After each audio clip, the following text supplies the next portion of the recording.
No, Mendoza, Chile, una obra monumental en su momento, a principios del siglo XX, un cruce, tiene también que ver con el espíritu, con el nombre de nuestro programa. Ya había estado Federico con nosotros en el programa 1 para conversar sobre la gobernación de San Martín en Mendoza y el cruce de los Andes, y hoy, Fede, te convocamos para conversar sobre otro cruce que se dio algunas décadas después, y es es atravesar la cordillera y construir y fabricar túneles para que pase un tren. Bienvenido, Fede, ¿cómo estás? Muchas gracias, ¿cómo estás? Buen día.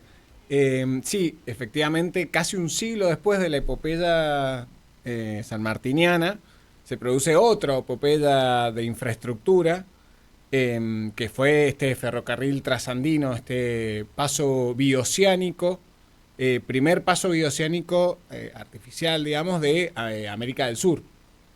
Ya existía uno en Estados Unidos, que cruzaba todo justamente el continente estadounidense, pero acá en el cono sur no había. De hecho, el único paso que había era el estrecho de Magallanes. O sea, ya hasta allá iban los barcos que querían cruzar de un lado al otro, básicamente, sí, 350 años sin un paso nuevo, peligrosísimo en su momento. Ya para esta época no era tan peligroso, pero era muy largo. Imagínate que había que hacer 1.500 kilómetros, no, perdón, 3.000 kilómetros casi de...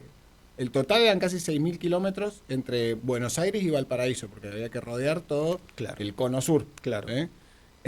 Dos países con 5.000 kilómetros de frontera, pero sin ningún paso. Bloqueados, digamos, o con este obstáculo natural, claro, enorme, que es la cordillera. Que es la cordillera, claro. que para cualquier tipo de cruce ya era una epopeya, como dijiste vos. Y para hacerlo, no había otra manera que otra época que la época de los gobiernos de orden y progreso, que no solo se dieron acá, sino en general en casi toda América Latina. Tenemos procesos históricos muy similares. Eso es bastante... en paralelo, ¿no? Sí, llamativo, que así como hacia el 1810 casi todos los países se dieron estos procesos de independencia. Después hubieron procesos de guerra civil en general, nosotros tuvimos federales y unitarios, sí, pero así se dieron en varios países más o menos parecido. Hacia 1870, 80, se dan los gobiernos llamados de orden y progreso, gobiernos de tinte oligárquico en general, donde un puñado de hombres eran los que dirigían la política y manejaban en general con el fraude electoral. Esta es la parte más como de sombras, digamos, de estos gobiernos, pero muy progresistas en muchas cosas. Y con una fe inquebrantable en la ciencia y en las nuevas tecnologías, ¿no? Lo que iba apareciendo. Exactamente.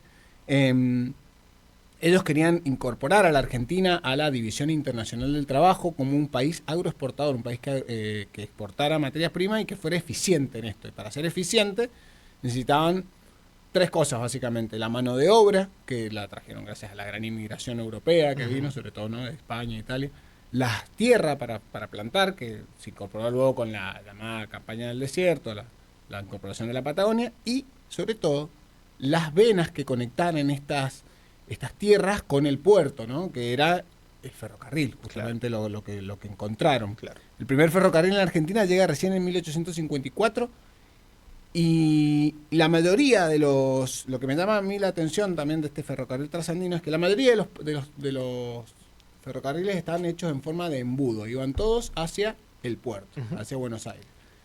Pero Mendoza no entraba dentro de este embudo, y porque nosotros exportábamos, manejábamos más que nada vino. Claro. El vino nuestro vino no era tanto de exportación, pero sí conectó, o sea, sí fue parte de las pocas vías que conectaron dentro del mercado interno, o sea, que nos conectaron para adentro, nuestro mercado nacional, digamos. El primer tren llega a Argentina, a Mendoza, en 1884, 85 se inauguró oficialmente, viene Roca con el tren, el presidente Roca. Y este tren del que estamos hablando, esta conexión entre los dos países hermanos, empieza el proyecto acá en el 72 con Mitre, después Sarmiento es el que finalmente, como presidente, es el que aprueba el proyecto, y se va a ir dando de a poco. Hacia el 90 empieza la construcción, porque era una obra que requería muchísimos capitales, ¿sí? ¿Por qué? Porque o sea, plata. Porque necesitaba hacer decenas de puentes, de túneles, de cobertizos para la nieve. De hecho, tiene el túnel para esa época más alto del mundo, el túnel ferroviario más alto del mundo, ¿sí? Tenía 3.185 metros. Y conectaba... Y eso fue realidad, lo tuvimos en Mendoza, Eso se está, construyó acá y estuvo funcionando durante mucho tiempo. Ya vamos a conversar sobre eso también. Ajá, exactamente. Y del lado trasandino, del lado chileno, digamos, también tuvieron sus grandes dificultades. Chile en ese momento tuvo la guerra del Pacífico al principio contra los países de Bolivia y Perú. Y sobre todo dificultades, como te digo, para conseguir el capital. Los que más empujaron para eso fueron los llamados hermanos Clark, Juan y Mateo Clark, que eran chilenos ellos, ¿cierto? Eran chilenos de Valparaíso. Claro, Valparaíso en ese momento el principal puerto, Claro. tengo entendido que lo sigue siendo, el principal puerto internacional chileno. Y estos hermanos eran hijos de un escocés y una mujer argentina. Se criaron en Valparaíso, de hecho de Valparaíso y de esos puertos dependía su familia, su prosperidad, y ellos lograron ser una parte de esa burguesía naciente y pujante y ascendente en Chile, pero veían peligrar esa prosperidad por otra cosa, como yo siempre le digo a mis alumnos en la historia, todo tiene que ver con todo, con otro proyecto que se estaba haciendo que era el Canal de Panamá.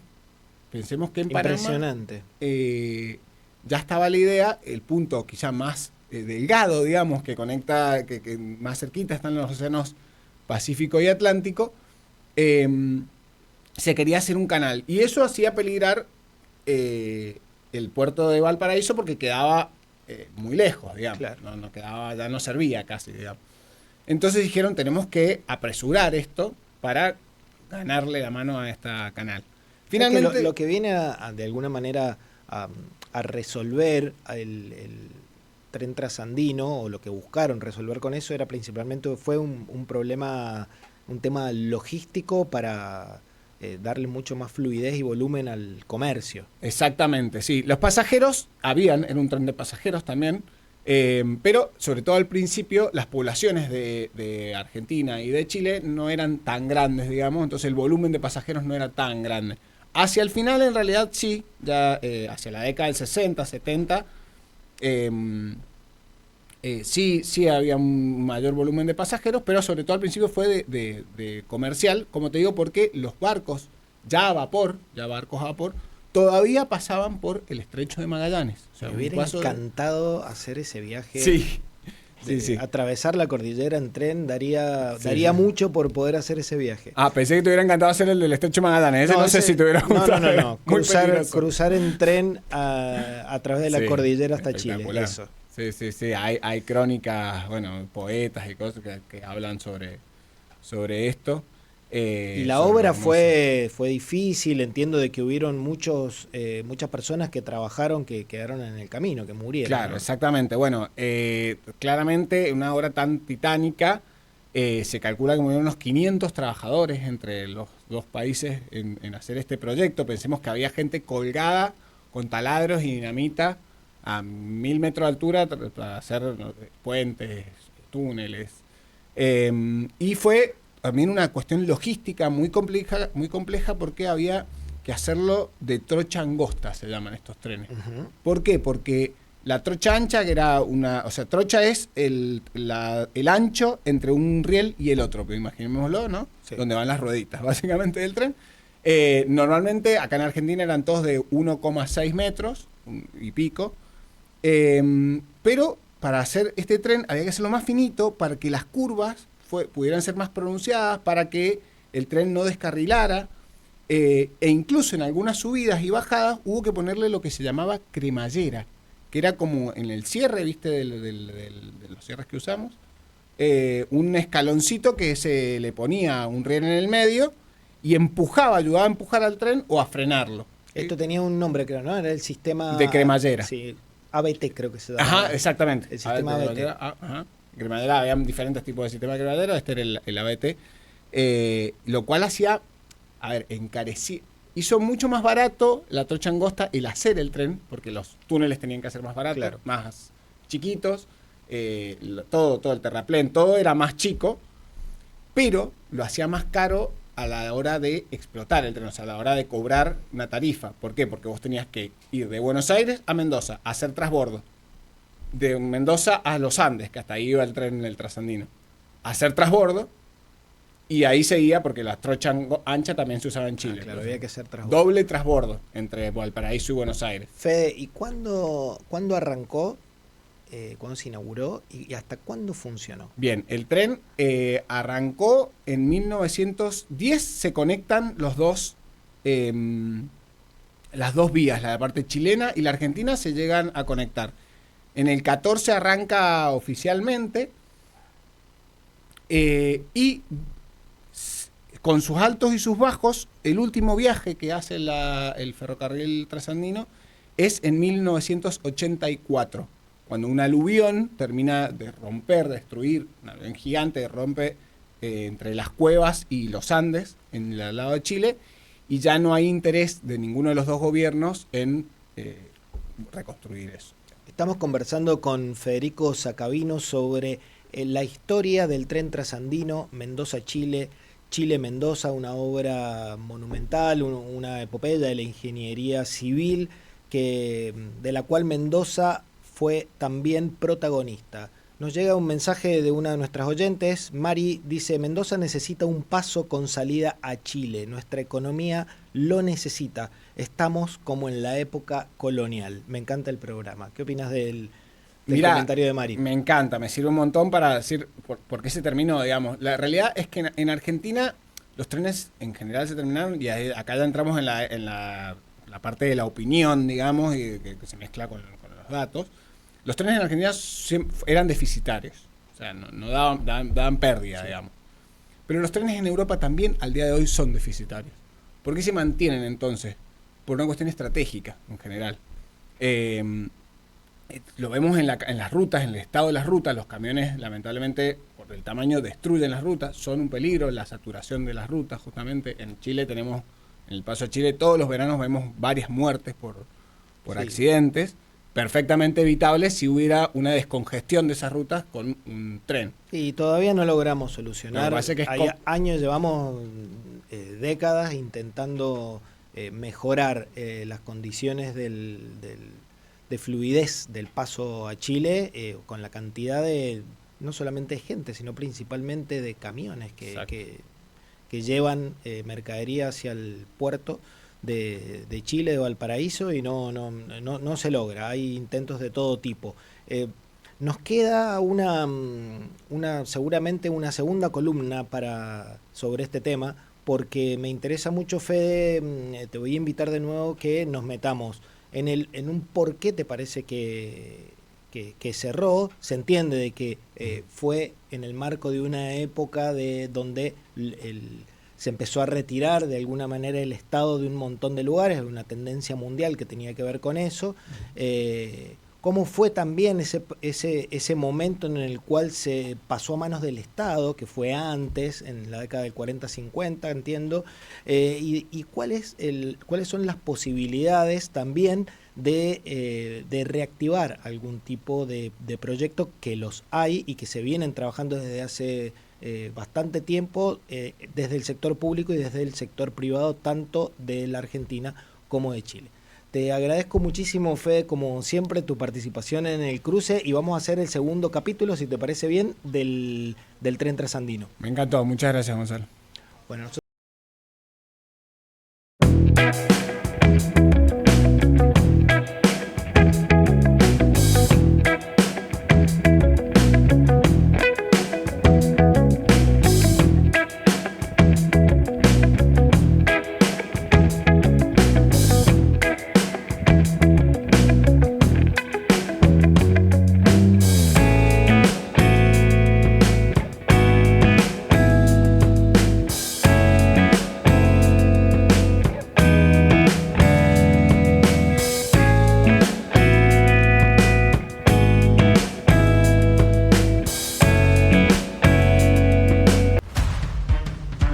La agenda cultural en el cruce.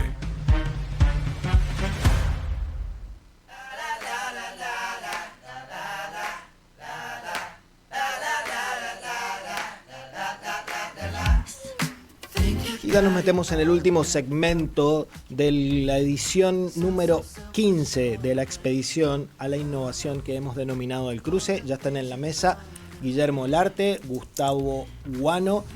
Vamos a conversar un ratito sobre espectáculos y sobre actividades de innovación para las próximas semanas. Cuéntenme, ¿quién arranca? ¿Cómo? ¿El Gustavín arranca? Bueno, vamos a arrancar con algo de innovación, si te parece, González. Después vamos a los espectáculos y damos los ganadores al final del bloque. Tenemos un encuentro federal de industrias culturales y creativas en Mendoza. Excelente. Va a ser del 4 al 6 de junio en el Auditorio Bustelo. Vienen todas las provincias. Esto está organizado por el CFI. Tenés que anotarte, tenemos que ir. Yo también me voy a anotar. El CFI y el gobierno de Mendoza van a venir representantes de todos los sectores de industrias culturales y creativas. 4, 5 y 6 de junio. La semana que viene lo vamos a ampliar. Okay. Vamos a poner algunas de las mesas que hay muy interesantes. Te tiro dos así perlitas. Una, por ejemplo, el sábado 6 de junio a las 9, Cultura en tiempos de la inteligencia artificial, que viene con el cruce, más o menos. Laura Barsky y Nicolás Mauderi, que son dos especialistas del tema, muy respetados no solo a nivel nacional, sino a nivel internacional. Y a las 9:45, Panorama de la industria cultural y creativa, desafío de las políticas públicas, otra mesa, Enrique Abogadro y Natalia Calcaño. Bueno, interesantísimo evento que volveremos a recordar la semana que viene. Bien. ¿Guille? ¿Cómo vamos? Tengo dos recomendacioncitas. ¿Tuvimos devoluciones de la gente que va al teatro? Tenemos enseguida ahí, Sergio. Si tenés ahí, tenemos dos audios. Mira qué bueno. Tenemos algunas devoluciones. A ver. De dos obras que fueron a ver. El resumen de las gárgolas es más o menos como dice ahí la presentación. Son dos personas, una de sexo masculino, otro femenino, no sé si es que están en una época muy prehistórica sí, hermoso, o con pocos recursos económicos. Una sinopsis. Pero bueno, es como que se reencuentran y se empiezan a contar cosas en un lenguaje como chaplinesco, así de todo de señas, tipo mimo. Espectacular las gárgolas. Están tratando de entender en su idioma como pueden y bueno, en ese rato que uno los ve, comparten humor, lloran juntos y después se produce el acto del enamoramiento. Bueno, excelente. Hermoso, muy bien. Un momento crítico que no hace falta a él le parece que ella se muere y bueno, y después viene el alumbramiento con el bebé. Así que bastante linda para hacer una obra, o sea, que apela a los pocos recursos y todo eso. La verdad que el ingenio está a flor de piel. Estamos formando excelente. críticos. Es fabuloso, es fabuloso. Pero es fabuloso, es fabuloso. Tenemos el otro. Esa obra, no? voy a contar un poco dale. de contexto. Las Gárgolas, Martín Montero, Cecilia Herrera, un dúo que la estuvo presentando y sorteamos entrada hace 2 programas atrás o 3. Pero viene la devolución del espectáculo. Hermosísimo. No tenemos el nombre de la persona que nos mandó el audio. Un tradicional, Gustavo Jamardo. Jamardo Luis. Hermoso. Pedido que nos haga las crónicas. El viernes 29, que es el viernes que viene, que es el Día del Ejército Argentino. Mira vos, hoy porque arrancamos Semana de Mayo, no los veo con sus escarapelas, no puede ser eso. Tenemos la banderita. Muy bien. Viernes 29 de mayo hay 2 opciones para ir a ver, dos cositas muy lindas que particularmente a mí me gustaron. Es raro que a mí me guste y lo recomiende. Uno es La Cita, que está en el Teatro Cajamarca a las 21:30, dirigida por el David Laguna. Es muy interesante porque empieza con una estética de los años 50 y una cita, precisamente se llama así, y después va para cualquier lado. Es una comedia muy divertida, los actores están muy bien. Vayan a verla porque no puedo spoilear absolutamente nada. Es una chica que por una aplicación de citas encuentra su cita, pero la estética está muy bien de los años 50 y después se va para una cosa distópica que no tiene nada que ver. Es muy, muy divertida. Repitamos día y horario. Viernes 29 a las 21:30 en el Teatro Cajamarca. Y después, otra cosa que me pareció muy interesante, que hace rato que vienen ya, Apartamento 4B, que generalmente está en el taller y ahora va a estar en la Sala Tito Francia del Espacio Cultural Julio Leparc, también a las 21:30. Son 4 gente que no quiere trabajar, me parece, todos estos actores son muy graciosos, vienen del palo de la improvisación. Y ¿cómo se llama? Con un músico en vivo Con también, un músico en vivo, el Ariel Sedevich, y lo gracioso es que es una sitcom, ¿no es cierto? Y tiene que, o sea, arman la obra ahí con las consignas de la gente. Es fabuloso. Entonces te dicen, son 2 chicos que viven en un departamento, tienen una vecina enfrente, tienen un vecino rompequinotos abajo. Y se va Esas son, ármennos la obra. Son desopilantes, verdaderamente imperdibles para ver comedia. Y muy fresco la técnica. Y lo que tiene de fantástico es que siempre invitan a un disque famoso mendocino para entrar de visitante. Para que haga algún aporte ahí. Lindísimo. Viernes 29 también a las 21:30 en el Espacio Cultural Julio Leparc. Bueno, tengo algo de innovación, si les parece. Esto va a ser el miércoles 27 a las 19 horas en Campus Olegario. Campus Olegario y Embarca, la gente de la aceleradora de empresas que estuvieron acá hace un par de semanas, van a realizar una nueva edición del evento que llaman After Emprendedor. El encuentro reunirá emprendedores, startups, creativos y referentes del ecosistema de innovación de Mendoza, con una conversación sobre el futuro de las startups y el crecimiento del ecosistema tecnológico regional. Es gratis, pero requiere de inscripción previa. Vean las redes de Embarca y ahí pueden hacer la inscripción. Es el miércoles 27 a las 19 horas. Hoy, esta noche, 21:30, Glorias del Este, en el Teatro Quintanilla. Marcelo Lacerna, Aníbal Villa, un espectáculo de humor dirigido por Daniel Posada. Estamos sorteando entradas, ahora al final decimos los ganadores. También tenemos Pozo de Zorro, que le habíamos recomendado la semana pasada. Está en el Centro Cultural Leparc, en el Espacio Cultural, a las 21 horas hoy. Y voy a pasar ahora a la música, porque hemos pasado bastante de teatro. Tenemos 2 visitas muy importantes en la provincia este fin de semana, el domingo. Bien. Recontra importantes, ya artistas internacionales. Uno de los créditos locales, Catriel y Paco Moroso, que la están rompiendo en el mundo y que están haciendo unos shows y unos videos y una cultura muy de innovación en lo que están proponiendo, no solo en lo musical, sino también en el concepto del video o de cómo trabajan con algunas figuras, ¿no? Vienen a la Arena Maipú el domingo a las 21 horas. Absolutamente recomendable. Recientemente hicieron, la están rompiendo. Entraron a una liga mainstream sorprendente, creo que hasta ellos increíble. mismos. Son muy jóvenes estos pibes. Y son muy talentosos. Y muy creativos. Muy talentosos. Y en la otra punta, un extremo, alguien que ya viene cargando mucha trayectoria en los años, que es Carl Palmer.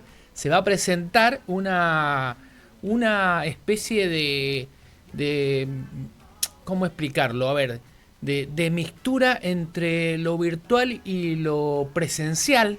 No es un tributo, no es un homenaje, pero es la presencia de Carl Palmer, que va a estar haciendo gira, va a estar acá en el Teatro Plaza, presentando LP Legacy, que es un homenaje de alguna manera y es una presentación de los éxitos de Emerson, Lake and Palmer, una banda de los años 70, histórica banda de rock progresivo. No haga así con los 70, sí, porque yo soy de los 70. Yo también, somos todos de los 70. ¿Vos sos de 70? 72 soy yo.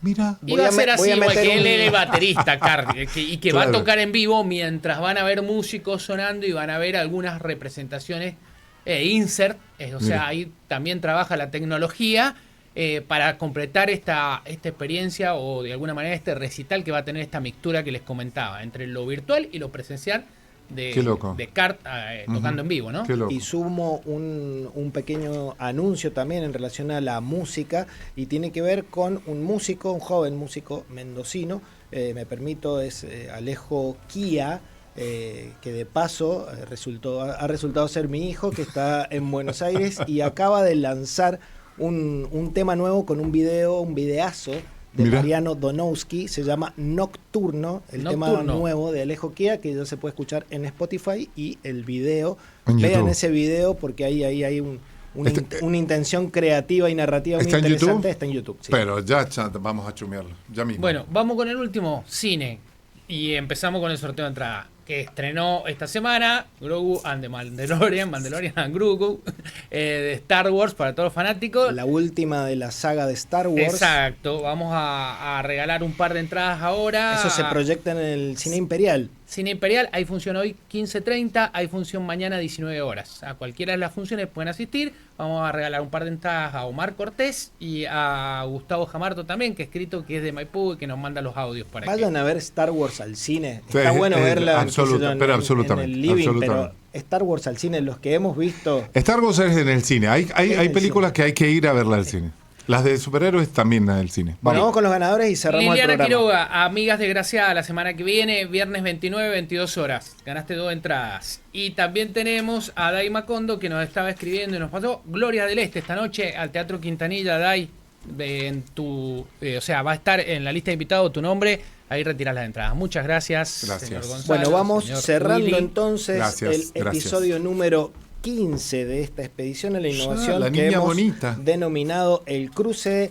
Agradecemos a Usina 5 y a Proyectoras, el emprendimiento tecnológico que se sumó con nosotros desde el día 0. En la operación técnica, Sergio Ventura. En la producción de piso, Gustavo Guano y Danilo Montiel.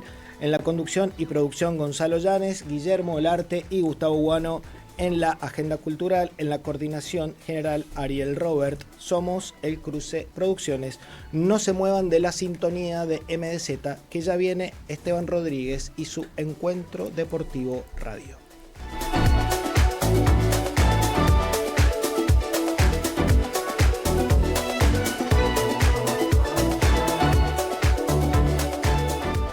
.5 MDZ Radio. Ah, la bella